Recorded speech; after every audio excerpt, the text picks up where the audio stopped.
दोस्तों एक बार फिर से बिहार में टीआरई 4 की नोटिफिकेशन को लेकर चर्चा तेज हो गई है। कुल 32,000 प्लस सीटों पर बहाली बीपीएससी के द्वारा निकाली गई में इस परीक्षा से पूर्व एक और एग्जाम पीटी के रूप में जोड़ दिया गया है।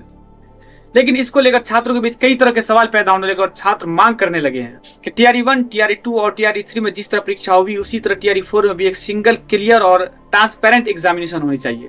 छात्रों की मांग बिल्कुल साफ है कि पीटी को हटाया जाए और 1 कैंडिडेट 1 रिजल्ट इंप्लीमेंट किया जाए। एग्जाम से लेकर रिजल्ट, डिवी और ज्वाइनिंग तक की पूरी टाइमलाइन क्लियर किया जाए। अब सवाल उठता है कि इससे पहले इसी व्यवस्था से शिक्षक भर्ती हो सकती थी, तो अब पीटी की जरूरत क्यों पड़ गई? क्या यही एकमात्र उपाय है पेपर लीक मामले को रोकने का, या फिर नई भर्ती में स्टूडेंट पर कोई एक नया प्रयोग करना चाह रहा है सरकार?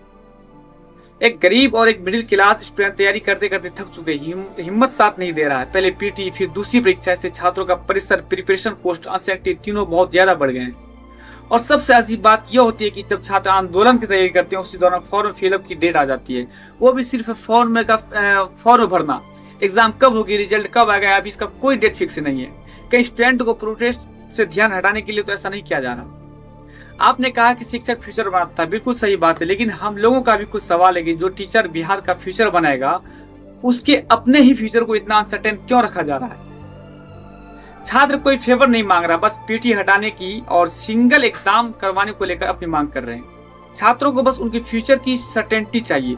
और अंत में बस इतना कहना चाहता हूँ कि युवाओं के साथ एक्सपेरिमेंट बंद कीजिए और युवाओं की बात को सुनिए और पीटी को हटाकर टीआरई 4 को ट्रांसपेरेंट और टाइम बाउंड बनाइए।